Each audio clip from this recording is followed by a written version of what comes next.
নমস্কার বন্ধুরা, রোশনাই সিরিয়ালের আগামী পর্বে দেখানো হবে এঙ্গেজমেন্ট পার্টিতে আদিত্য রোশনাইয়ের হাত ধরে স্টেজে নিয়ে গিয়ে সকলের উদ্দেশ্যে বলে, আসলে রোশনাই লজ্জা পাচ্ছিল, তাই আমি বলছি আমি এসব অ্যারেঞ্জ করেছি, এমনকি রোশনাইকে সারপ্রাইজ দিচ্ছি। ঠাম্মি, আপনি ঠিকই বলেছেন, আমরা দুজন একই সাথে কাজ করব, একই সাথে থাকবো, তাই আমরা দুজন ঠিক করেছি আমরা দুজন বিয়ে করে জীবনে সেটেল হতে চাই। রোশনাই আদিত্যর কথা শুনে আকাশ থেকে পড়ে। রোশনাই বলে, আদিত্য তুমি কি বলছো?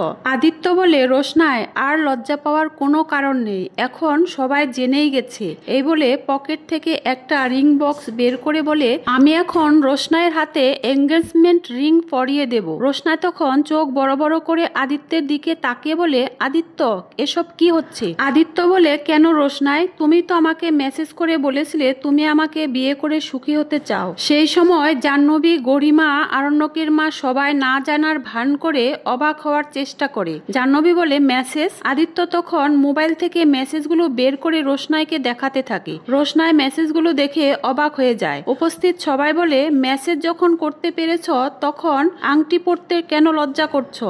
আমরা সবাই তোমার এঙ্গেজমেন্ট রিং পরা দেখার জন্য ওয়েট করে আছি, আর দেরি না করে তোমাদের অনুষ্ঠান তাড়াতাড়ি শুরু করো। রোশনাই বলে, না, আমি এ রিং পরবো না। আমার কি নিজের ডিসিশন নিজে নেওয়ার কোনো অধিকার নেই? যখন যার যা খুশি আমার সাথে তাই করবে, আর আমার সবকিছু মেনে নিতে হবে। আদিত্য আবার রোশনাইকে মেসেজগুলো বের করে দেখায় আর বলে, এই দেখো রোশনাই, এগুলো তো তুমিই করেছো। আরণ্যকের ঠাম্মি আদিত্য আর রোশনাইকে বলে, তোমাদের দুজনের মধ্যে যদি কথা হয়েই থাকে তাহলে এত লজ্জা পাওয়ার কি আছে? আর রোশনাই, তুমি আদিত্যকে অস্বীকারই বা করছো কেন?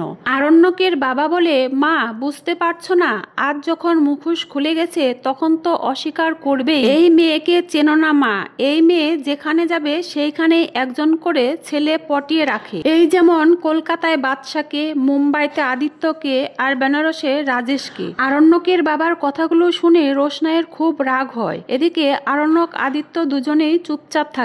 জাহ্নবী বলে, রোশনাই, তুমি যদি আদিত্যকে এই মেসেজগুলো না করো তাহলে তোমার মোবাইল থেকে এই মেসেজগুলো কে করবে? আদিত্যর মোবাইলে তো এই মেসেজগুলো সবাই দেখতে পাচ্ছে, এই মেসেজগুলো তো মিথ্যে নয়। রাজা বলে, রোশনাই, তুমি মেসেজ করেছো বলেই তো আদিত্য এত দূর থেকে ছুটে এসেছে, এত কিছু অ্যারেঞ্জ করেছে, আর তুমি কিনা আদিত্যকে মিথ্যেবাদী বানানোর চেষ্টা করছো। রোশনাই বলে, আমি এই মেসেজগুলো করিনি, বিশ্বাস করো আমাকে। আদিত্য বলে, রোশনাই, তোমার কি মনে হয় আমি মিথ্যে কথা বলছি?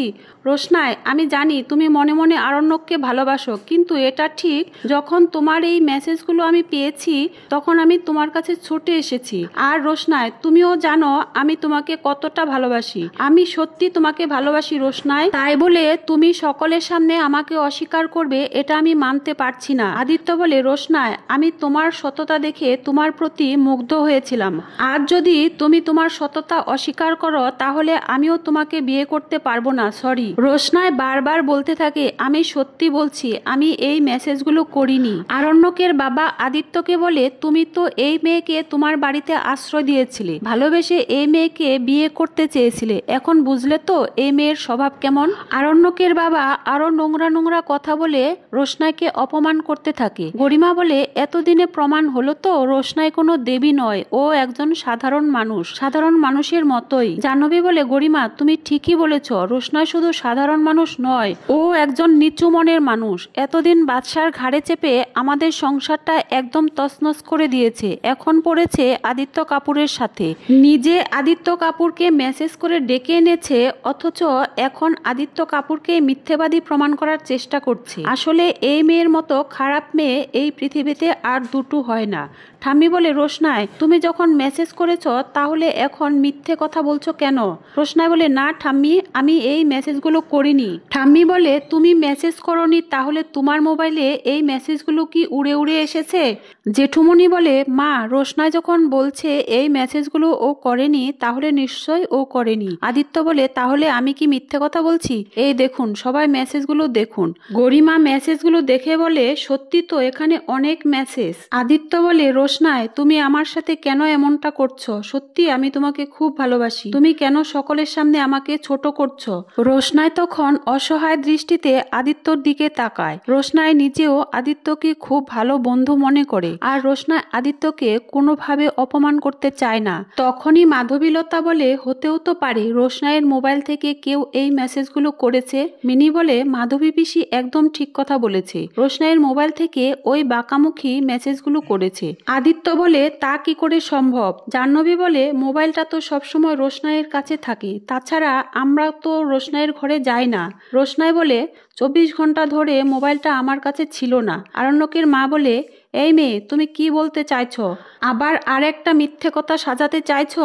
আরণ্যক বলে, রোশনাই যদিও এখন এই কথাগুলো বলছে, এরপর যখন আদিত্যর সাথে মুম্বাই চলে যাবে, কিছুদিন থাকার পর সব ঠিক হয়ে যাবে। আরণ্যকের মুখে এই কথাগুলো শুনে রোশনাই মনে মনে খুব কষ্ট পায়। এ যে কাটা খায়ে নুনের ছিটার মতো। মেয়েটা সবেমাত্র বাবাকে হারিয়েছে, এখনো বাবার মৃত্যুর শোক ভুলতে পারিনি, তারই মধ্যে আরণ্যক রোশনাইকে অবিশ্বাস করছে। তো বন্ধুরা, পরের এপিসোডে কি হতে চলেছে সেটা জানতে হলে আমার সাথেই থেকো। Thank you.